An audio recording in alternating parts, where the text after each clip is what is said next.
Hey everyone, welcome back to the channel. So today I have a really special one for you. If you love cookies, then you're going to love this video. At least once a week, I'll make a batch of these for my wife, who's become addicted to these cookies. And the oatmeal and dark chocolate come together perfectly in this recipe for a really chewy, chocolatey cookie. So I'll leave the entire recipe down below in the description. And a really important point that I want to let you guys know is to make sure all your ingredients are set up and prepared before you start mixing your cookie batter. And this is just going to make it really easy when you start mixing your wet and dry ingredients. All right, with that being said, let's get into the video and let's get baking. So we're gonna start off by getting our stand mixer set up with the paddle attachment. If you don't have a stand mixer, then simply use a bowl and whisk or rubber spatula.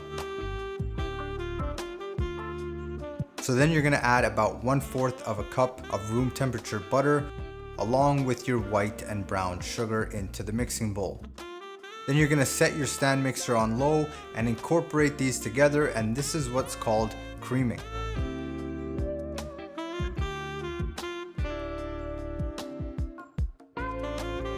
And then we're going to place 1 whole egg at room temperature into this mixture.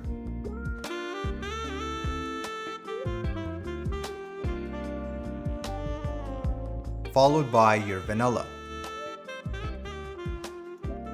Now this mixture is what we call our wet ingredients. And then once this mixture is all incorporated and creamed together, you're going to add your dry ingredients. And your dry ingredients are basically your all-purpose flour, baking soda, and salt. Now the thing you want to do here is mix very gently until the flour has been absorbed by those fats from the egg and the butter. And you really want to avoid over mixing, because when you overmix, the gluten structure forms and then you get a tough, hard cookie.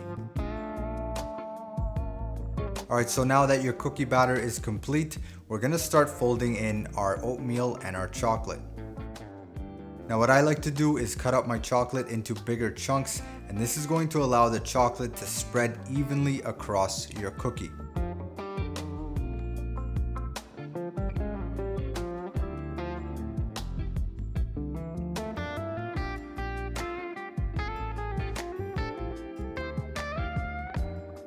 Now once you've folded this all in, cover and place in the fridge for 1 hour. Now before that 1 hour timer is up, make sure you get a baking sheet and cover with parchment paper or a silicone mat. So next we'll start portioning our cookies, and here I'm using 35 grams, which is going to make a batch of 12 cookies.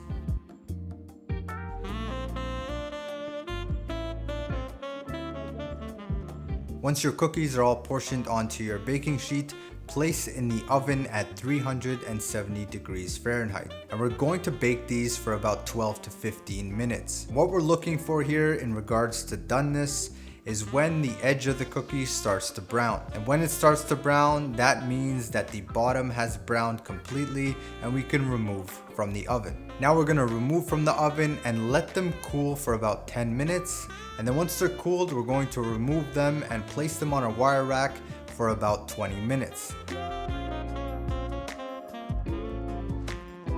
Now I know this is the really hard part where we have to be patient, but you don't want to bite into these yet as they're just beginning to set. And as you can see, the chocolate has spread across the cookie, giving an amazing mouthfeel when you bite into these and giving it a really nice professional look.